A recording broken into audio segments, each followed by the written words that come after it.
नमस्कार बंधुरा welcome back to my channel mister तो सबाइके वेलकाम और भालोबासा जानिए आज के भिडियोटा शुरू करছি।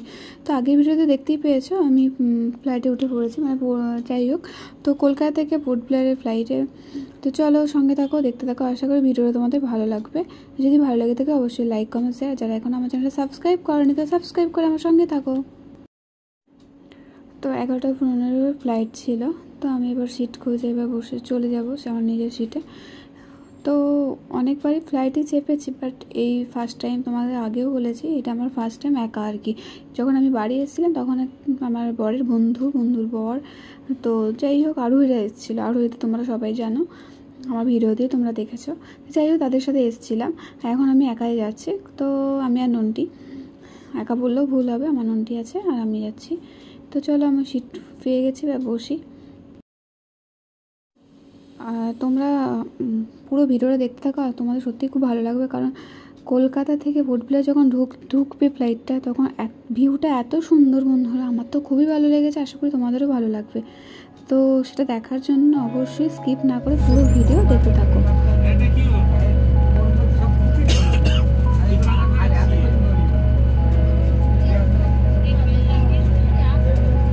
Dash 8 की सुरक्षा सूचना के लिए कृपया हमारे कैबिन क्रू की ओर ध्यान दें। कुर्सी की पेटी इस तरह से बांधें, कसने या ढीली करने के लिए इस तरह और पेटी खोलने के लिए इस तरह फ्लैप उठाएं।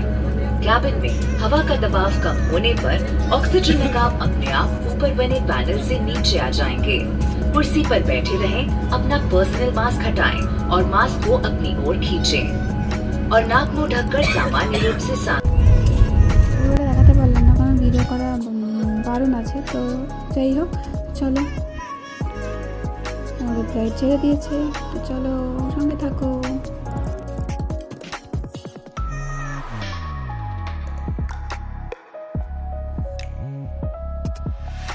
চলো যেতে যেতে তোমাদের কিছু কথা আমি শেয়ার করি। প্রথম যখন আমি আন্দামানে এসেছিলাম প্রচণ্ড গরম, ফেব্রুয়ারি মাসে 4 তারিখে আমি এসেছিলাম আন্দামানে ব্যাঙ্গালোর থেকে। তো ব্যাঙ্গালোর প্রথম ছিলাম, কোনো সবাই জানো। তো সেই ভিডিওগুলো আমার পুরো ডিলিট হয়ে গেছিলো, তো সেটা তোমাদের সাথে শেয়ারই করতে পারিনি। সেই ব্যাঙ্গালোর থেকে আন্দামানে আসার ভিউটাও খুব সুন্দর ছিল। তো যেহেতু আমার ভিডিও থেকে ফোন থেকে ভিডিওগুলো ডিলিট হয়ে গেছিলো, তার জন্য তোমাদের সাথে আমি শেয়ারই করতে পারিনি। তো চলো আজকে শেয়ার করব। তো কত সুন্দর ভিউ, সত্যি কথা বলতে আমার তো খুবই ভালো লেগেছে। কিন্তু এখন তো ওখানে শীতকাল, আর আমাদের এখন এই জানুয়ারি ফেব্রুয়ারিতে প্রচণ্ড গরম, এত গরম মানে চিন্তার বাইরে বেরোনো হয়, জানা এত রোদের তাপ। তো যাই হোক কেমন লাগছে অবশ্যই কিন্তু জানিও, তোমাদেরকে শেয়ার করলাম। তো এটা আন্দামানে প্রচণ্ড গরম, মানে আমি প্রথমে এসেছিলাম ফেব্রুয়ারি মাসে 4 তারিখে। তো এখন সেই টাইমটা প্রচণ্ড গরম ছিল, কিন্তু আমাদের ওই মানে ওয়েস্ট বেঙ্গলে যখন গ্রীষ্মকাল থাকে না আমার প্রচণ্ড গরম, তখন দেখি কি ওয়েদারটা খুবই সুন্দর। তো এখানে খুব একটা গরম পড়ে না, কিন্তু জানুয়ারি ফেব্রুয়ারিতে প্রচণ্ড গরম, মানে কিছু বলার মতো নেই, বা প্রচণ্ড গরম। তো যাই হোক চলে যাচ্ছে দিনটা, কিন্তু দিনে গরম থাকলেও কি রাতে ওয়েদারটা একটু ঠান্ডা হয়ে যায়, ব্যাস এটুকুই ফারাক, আর কিছু ফারাক নেই। আর আন্দামানে জিনিসপত্রের দাম প্রচণ্ড বেশি আমাদের ওই দিকের থেকে, কারণ সবটাই কলকাতা আর চেন্নাই থেকে বাইরে থেকে আসে, মেন লাইন থেকে আসে যেহেতু, তো ওই জন্য প্রচণ্ড কস্টলি। এখানে থাকার জন্য উপযুক্ত জায়গা নয় আমার মনে হয়েছে, তো তাই তোমাদের শেয়ার করলাম। অনেকেই আছে তো এখানে কলকাতা থেকে এসে এখানে সেটেল হয়ে গেছে, আর ম্যাক্সিমাম আমি দেখছি এখন কলকাতার মানুষই বেশি দেখা যাচ্ছে এখানে। তো যাই হোক আমার খুব একটা মানে ঘোরার পক্ষে ঠিক আছে, কিন্তু পার্মানেন্টভাবে থাকাটা আমার মনে হয় না ঠিক আছে, কারণ প্রচণ্ড গরম এখানে, আর জিনিসপত্রের দামটা আমি বাদই দিলাম। তো যাই হোক আমি সারাদিনটা ডিউটির মধ্যেই কেটে যাই, তোমরা সবাই জানো। তো বুঝতে কিছুটা পারি না, তো যখন বাইরে ছুটির দিন বা বাইরে বেরোই তখন বোঝা যায় গরমটা। আর ছুটি দেখতে গেলে সে একা একাই ছুটি নিতে হয়, বড়ের সাথে একসাথে ছুটি পাওয়া যায় না, খুব কম হয়তো একটা কি দুটো পাওয়া গেল, বড় তো ছুটিই পায় না। তো যাই সে কারণে আমার সেরকমভাবে ঘোরা হয়নি এখন অবধি। পোর্ট ব্লেয়ার ছাড়া আমার কোথাও এখনও যাওয়া হয়নি মোটামুটি, মানে পোর্ট ব্লেয়ার যেই জায়গাগুলো আছে মোটামুটি ঘোরা হয়ে গেছে, বাট আর হ্যাভলক নীল যেটা আছে তো সেখানে আমার এখনও যাওয়া হয়নি, জানি না কবে যাওয়া হবে। তো সেখানে গেলেও তোমাদের শেয়ার করবো, সবটাই দেখতে পাবে। এখন অবধি সেলুলার জেল আমি যেখানে থাকি সেখানে 10 মিনিট ঠিক আমার রুম থেকে, তো সেটাই এখনও করতে পারিনি, এতটাই এখানে কাজের চাপ। ব্যাঙ্গালোরে কাজ করতাম ঠিক আছে, কিন্তু একটা টাইম ছিল ফিক্সড যে না এই দিনটা আমার ছুটি, বাট এখানে যে দিনটা হালকা তো সেদিনটা ছুটি, এরকম আর কি। কোম্পানি চাকরিতে এটাই হয় না, সরকারি চাকরিতে যেরকম সানডে ছুটি সেরকম তো আর কোম্পানি চাকরি হবে না, তো যাই হোক অ্যাডজাস্ট করে নিতে হয়, কিছু করার নেই। দেখতেই পাচ্ছ কত সুন্দর লাগছে না, মনে হচ্ছে তুলো তুলো পুরো আকাশটা। হ্যাঁ, আকাশের উপরে আমি চলে এসেছি, মেঘের উপরে চলে এসেছি, উপরে এমনি আকাশ, নিচে মেঘ, কত সুন্দর তাই না? আমার তো খুবই ভালো লাগে যখন। আর প্লেনে সত্যি কথা বলছি, যখন ফার্স্ট চাপি তখন একটু ভয় লেগেছিলো, কারণ নাগরদোল্লা চাপতেই ভয় পেতাম, আর ওটা ঠিক নাগরদোলার মতন জিনিসটা, আর এর থেকে বেশি ফারাক আর কিচ্ছু নেই। সবার কাছে শুনতাম এটা ওটা, বাট নিজে চাপার পর সেরকম ফিল আমার হয়নি, জাস্ট নাগরদোলার মতনই লেগেছে ব্যাপারটা। নন্টি তো চুপচাপ বসেই আছে, ওকে একটু চকলেট দিয়ে দিয়েছিলাম, আমার বাড়ি থেকে খাইয়ে নিয়ে এসেছিলাম, আবার ওখানে গিয়ে খাওয়াবো 2 ঘন্টা 15 মিনিট এরকম লাগবে, কিন্তু আমাদের ফ্লাইটটা খুবই 15 মিনিট আগেই পৌঁছে গেছিলাম, ল্যান্ড করেছিল, টাইম যেটা ছিল তার 15 মিনিট আগে আমরা পৌঁছে গেছি। তো দেখতেই পাচ্ছ এখন আমরা আন্দামান ঢুকছি, দেখতে পাচ্ছ সমুদ্রগুলো অত যতটাই দেখতে পাচ্ছি জুম করে দেখাচ্ছি, বাট কষ্ট তো দেখতে পাবে না, যতটাই পেরেছি তোমাদের সাথে শেয়ার করছি, তো দেখতে থাকো। আমরা পোর্ট ব্লেয়ারে মানে মেন সিটিতেই থাকি, মানে চারিদিকটা সমুদ্র, মাঝখানটা শহর, বুঝতেই পারছো কেমন হবে একটু ভেবে নিলেই। মানে আগে ভাবতাম, সত্যি বলছি, অনেক ছোট যখন ছিলাম তো তখন আমার দাদু দিদা এসেছিলো, তো রিটায়ার হওয়ার পরে এসেছিলো ঘুরতে, আর দাদু দিদার মুখেই যেটুকু শুনেছিলাম, কিন্তু এখন ওই জায়গাটা আছি, অনেকে ঘুরে চলে যাচ্ছে, বাট আমি ওই জায়গাটা এখন আছি, 1 বছর হয়ে গেল, তো সেটা ভাবলেই আমার খুব ভালো লাগে। আর কিছু কিছু জায়গায় এমন হয় যে একটা টাইম অনেকটা দিন থেকে যাওয়ার পর না যেতে ইচ্ছাই করে না, তো আমার এটা কেন হয় আমি বুঝতে পারি না। আর সত্যি কথা বলতে বাড়ির বাইরে থাকতে একটু খারাপ লাগে ঠিকই, সেই 3 দিনটা বা 1 সপ্তাহ একটু অ্যাডজাস্ট করতে সময় লেগে যায়, বাট আবার সেই জায়গায় থাকলে বা সেই জায়গা থেকে বাড়ি যেতে বা কোথাও যেতে গেলে সত্যি আমার ভালো লাগে না। তো সত্যি কথা বলতে বিয়ের পর থেকে অনেক জায়গায় ঘোরা হয়ে গেছে বরের সাথে, বাবা মার সাথেও ঘুরেছে ঠিকই বিয়ের আগে, বাট বিয়ের পর বরের সাথে অনেক জায়গায় ঘোরা হয়ে গেছে। তো যেখানে এই ফেব্রুয়ারিতে হইলে 5 বছর আমার বিয়ে কমপ্লিট হবে, কিন্তু 5 বছরে অনেক জায়গায় ঘুরেছি, হয়তো তখন একটু করতাম না, কিন্তু অনেক জায়গায় মোটামুটি ঘোরা হয়েছে। আবার এখানে থেকে আবার হয়তো কোথাও যাবো জানি না, 1 বছর পর বা 1.5 বছর পর কোথায় যাবো জানা নেই, তো যেখানে যাবো সেটা তোমার। তো বর আসবে ডিউটি থেকে, তো বর গাড়ি নিয়ে আসবে, আমি অটো করে যাবো। তো চলো আর বেশি কিছু বলছি না, তোমরা দেখতে থাকো, আমার সঙ্গে থাকো।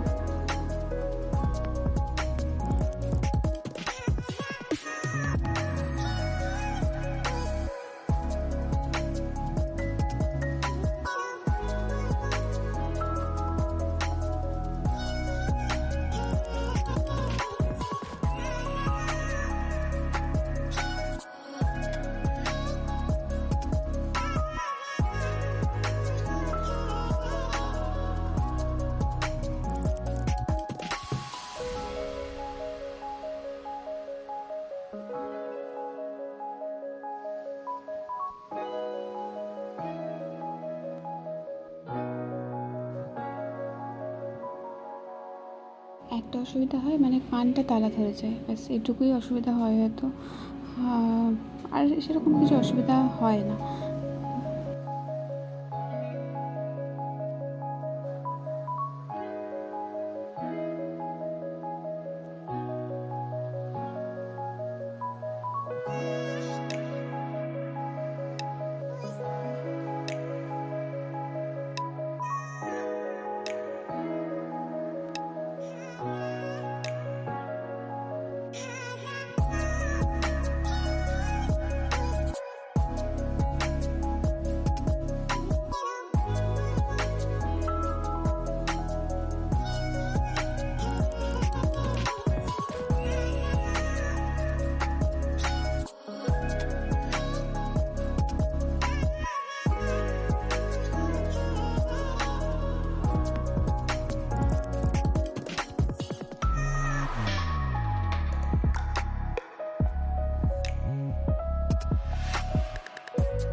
जय हिंद। Welcome to Port Blair Veer Savarkar international airport. You are now using the temperature. আমরা ল্যান্ড করে গেছে, তো চলো আমি আবার ব্যাগটাকে নেওয়ার ব্যাপার আছে, তো চলো আবার তোমাদের অটোয় উঠে দেখা হচ্ছে।